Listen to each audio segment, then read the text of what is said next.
নিজের জমানো টাকা দিয়ে 3টি জিনিস কিনে ঘরে রেখে দেন, আল্লাহ পাক আপনার কপাল খুলে দিবেন। আল্লাহ পাক দুনিয়াতেও আপনি শান্তি পাবেন, পরকালে আপনার মুক্তির ব্যবস্থা হয়ে যাবে। দেখুন কত টাকা পয়সা আমরা বেহালভাবে খরচ করি, অযথা খরচ করি, অনর্থকভাবে কত টাকা পয়সা আমরা নষ্ট করে দেই। কিন্তু এই যে দুনিয়াতে আমরা বসবাস করতেছি, এই দুনিয়ার শুরু আছে আবার শেষও আছে। কিন্তু আমরা যখন ইন্তেকাল করব, কবরের জগতে যখন আমরা চলে যাব, ওই দুনিয়ার শুরু আছে আর কখনো শেষ হবে না। অনন্ত অসীম কাল পর্যন্ত আমাদেরকে কবরে থাকতে হবে, তারপরে হাসরের মাঠে উঠতে হবে। হাসরের মাঠে ওঠার পরে আমাদের ফাইসালা হবে, হয়তো আমরা জান্নাতি হব, তা না হলে আমরা জাহান্নামী হব। যদি আমরা জান্নাতি হই তাহলে আমাদের মতো সুকফাল, আমাদের মতো সৌভাগ্যবান ব্যক্তি আল্লাহ তাআলার জমিনের ভিতরে আর কেউ হতে পারে না। আর যদি জাহান্নামী হয়ে যায়, আমার মতো পুরা কফাল আর বদনসিব আল্লাহ পাকের জমিনের ভিতরে আর কেউ হতে পারে না। এই জন্য প্রত্যেকটা মুমিনের ইনস্ট্রাকশন, দিক নিদর্শন হচ্ছে, তার দিক নিদর্শন থাকবে আল্লাহ আমাদের জীবনের অনাকাঙ্ক্ষিত গুনাহগুলোকে ক্ষমা করে দিয়ে আমাদেরকে তুমি জান্নাতি বানায় দাও, আমিন। তাহলে নিজের জমানো টাকা দিয়ে এই 3টি জিনিস আপনি কিনুন, ঘরে রেখে দেন, বরকত আসবে, রহমত আসবে, দুনিয়া তো শান্তি পাবেন, পরকালে আপনার জন্য মুক্তির ব্যবস্থা হয়ে যাবে। তাহলে মুসলমান বন্ধুগণ, কি এমন জিনিস আপনি কিনবেন? দুনিয়া তো আপনি শান্তি পাবেন, পরকালে আল্লাহ পাক রব্বুল আলামিন আপনার জন্য আমার আল্লাহ মুক্তির ব্যবস্থা করে দিবেন। কি এমন 3টা জিনিস যদি আপনি ঘরের ভিতরে রাখতে পারেন, তাহলে আল্লাহ পাক রব্বুল আলামিন দুনিয়াতেই আমার আল্লাহ আপনাকে পরিপূর্ণ শান্তি নাজিল করে দিবেন। এমন কি কবরে যাওয়ার পরে ওই জিনিসটা যদি ঘরে রাখার কারণে আল্লাহ পাক আপনার কবর আযাবটুকু আমার আল্লাহ ক্ষমা করে দিবেন।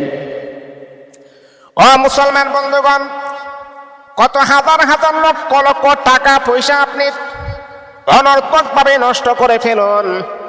আপনি টাকা দিয়ে যদি একটা কোরআন শরীফ ঘরের ভিতরে রাখতে পারেন, এই কোরআন শরীফ একদিন আপনি থাকবেন না, কিন্তু আপনার ছেলেমেয়েরা আপনার এই টাকা দিয়ে কোরআন শরীফটা তারা কিনবে, তারা পড়বে। আপনার কম টাকার ভিতরে যে কোরআন শরীফটা আপনি নিয়ে আসছেন, আপনার ঘরের ভিতরে যখন আপনি রাখবেন, একদিন আপনি পৃথিবীর জমিনের ভিতরে বেঁচে থাকবেন না, কিন্তু আপনার সন্তানগুলা আপনার এই টাকার এই কোরআন শরীফগুলা তারা পড়বে। এই কোরআন হলো ইযা উদিআল মাইয়িতু ফি কবরিহি জাআল কুরআনু ইনদা রাসিহি।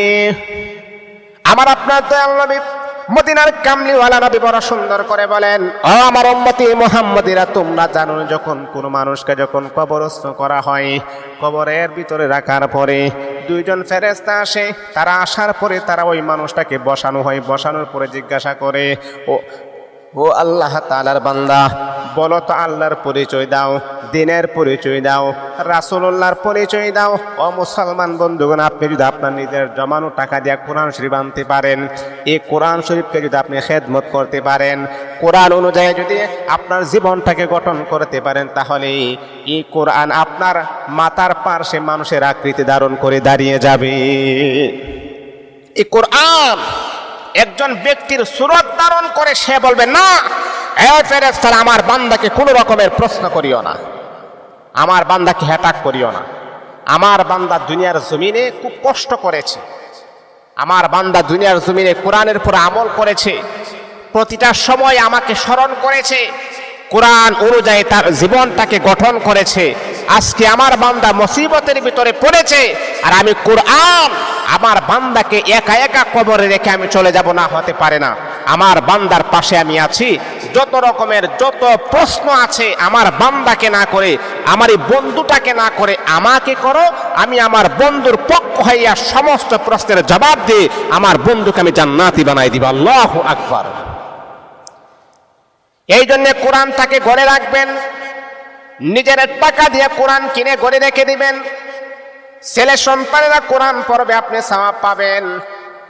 1 নাম্বার হলো কোরআন ঘরে রাখবেন। 2 নাম্বার হলো উপকারী আলেম কিতাব আদি আপনি ঘরে রাখবেন, ইসলামিক কিতাবগুলা ঘরে রাখবেন। নিজের সন্তানকে বলবেন এই কিতাবগুলা পড়ো, নিজের মেয়েটাকে বলবেন এই কিতাবগুলা পড়ো। দেখবেন আস্তে আস্তে যখন ইসলামিক কিতাবগুলো তারা যখন ঘরের ভিতরে পরিচর্যা করবে, আপনার গোটা ফ্যামিলিটা ইসলামিক ফ্যামিলি হিসাবে কবুল করে নিবেন।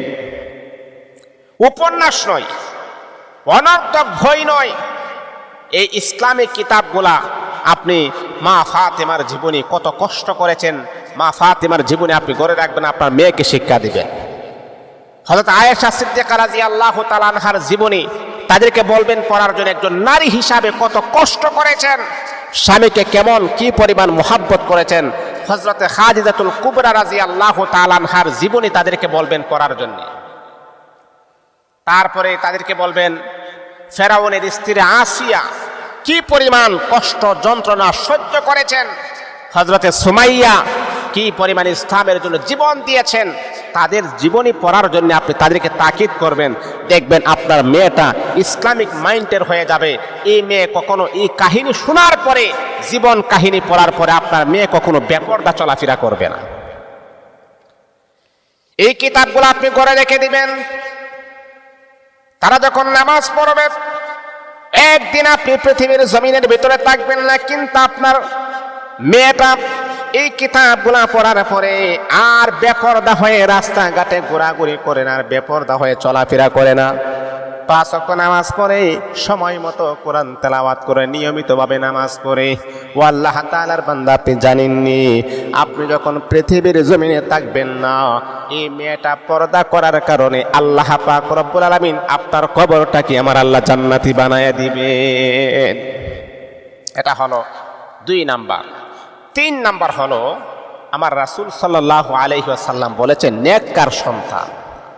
আপনার সন্তানকে আপনি নেককার বানিয়ে ফেলুন, আপনার সন্তানকে আপনি আদবওয়ালা বানিয়ে ফেলুন, আপনার সন্তানকে আপনি ফরহেজগার বানিয়ে ফেলুন। আজকে আমরা সন্তানদেরকে ডাক্তার বানাই, ইঞ্জিনিয়ার বানাই, প্রফেসর বানাই, এমপি বানাই, মন্ত্রী বানাই। সন্তানের ভবিষ্যতের জন্য অনেক অনেক চেষ্টা আমরা করি, অনেক। সন্তান যেন দুনিয়াতে যেন ভালোভাবে থাকতে পারে, সেটেল হতে পারে, কোটি কোটি টাকা পয়সা যেন মালিক হতে পারে, আমার সন্তান যেন কোনো পরিশ্রম যেন না করা লাগে, এমনভাবে আমরা আপ্রাণ চেষ্টা করি না? প্রত্যেকটা বাবা তার মেহনত, তার সন্তানের প্রতি তার একটা ফোকাস থাকে, আমার সন্তান যেন আমার মতো যেন কষ্ট যেন তার করা না লাগে। বাবা, দুনিয়ার নিজামটা আপনি বুঝলেন, দুনিয়ার কষ্টটা আপনি বুঝলেন। এই দুনিয়ার শুরু আছে, আবার শেষ হয়ে যায়, কিন্তু অনন্ত অসীম কালের কষ্টটা আপনি বুঝলেন না রে বাবা। আপনার সন্তান যদি নামাজ না পড়ে, আপনার মেয়েটা যদি পর্দা না করে, অনন্ত অসীম কাল পর্যন্ত কবরের ভিতরে আপনার সন্তান জাহান্নামের আগুনে ডুববে, আপনার মেয়েটা জাহান্নামের আগুনে জ্বলতে হবে। ও বাবা, দুনিয়ার হিসাবটা বড় সুন্দর করে আপনি বুঝতে পারলেন, কিন্তু অনন্ত অসীম কালের হিসাবটা আপনি বিন্দু পরিমাণ বুঝেন নাই। আপনি তো বাটপার, আপনি সিটার, আপনার চাইতে কুলাঙ্গার বাবা আল্লাহ তাআলার জমিনের ভিতরে আর দ্বিতীয় কেউ হতে পারে না। এটা বুদ্ধিমান বাবার লক্ষণ হতে পারে না, বুদ্ধিমান বাবার সিগন্যাল হতে পারে না। বুদ্ধিমান তো সেই ব্যক্তি, যেই ব্যক্তি চিন্তা করে, হারে এই দুনিয়াতে আজকে আছি, কালকে নাও থাকতে পারি, এই দুনিয়াতে আমার কষ্ট হোক, হাজার রকমের কষ্ট আমার হোক। সন্তান শোনো, একবেলা খাবার খাইলে খাইছো, না খাইলে নাই, কিন্তু বাবা আমি তোমার কাছে ওসিয়ত করে গেলাম, 1 ওয়াক্ত নামাজও তুমি কখনো কাজা করবা না, পরের হক নষ্ট করবা না, কোনো মুসলমানকে কষ্ট দিবা না। যেই বাবা মৃত্যুর আগ মুহূর্তে তার সন্তানদেরকে এমন নসিহত করে, সেই বাবা কখনো জাহান্নামের আগুনে জ্বলতে পারে না। ওই বাবাকে আল্লাহ পাক আরো আগেই আমার আল্লাহ আমার ঘোষণা করে দিয়েছে। এই জন্য নেককার সন্তান আপনি রাখবেন। যখন আপনি কবরের বাসিন্দা হয়ে যাবেন, তখন দেখবেন আপনার সন্তান আপনার কবর জিয়ারত করবে, আপনার সন্তান আপনার কবরের পাশে দাঁড়াইয়া সূরা ইয়াসিন পড়বে, সূরা মুলক পড়বে, সূরা ইখলাস পড়বে। আপনার সন্তান কোরআন তেলাওয়াত করার পরে 2টা হাত বাড়াইয়া চোখের পানি ছেড়ে দিয়া তোমার জন্য দোয়া করবে আর বলবে, আল্লাহ আল্লাহ গো, দুনিয়াতে আমার বাবা আমাদের জন্য কত কষ্ট করেছে, আল্লাহ দুনিয়াতে যদি কোনো ভুল বেয়াদবির কারণে আমার বাবা যদি গ্রেফতার হয়ে যায়, ও মালিক তোমার দরবারে মাফ চাই, ক্ষমা চাই, আমার বাবাকে আপনি মাফ করে দেন, তার কবরটাকে আপনি জান্নাতের বাগান বানায়া দেন। নেককার সন্তান যদি আপনি রেখে যেতে পারেন, তাহলে এই সন্তান আপনার কবরের পাশে যাবে, আপনার জন্য দোয়া করবে, আপনার জন্য রহমতের দোয়া করবে, মাগফিরাতের দোয়া করবে। এই জন্য মুসলমান নিজের টাকা পয়সা খরচ করে হলেও এই তিনটা জিনিস আপনি রেখে যান, জীবন আপনি এটার সওয়াব, এটার জাযা, এটার বদলা, এটার প্রতিদান আপনি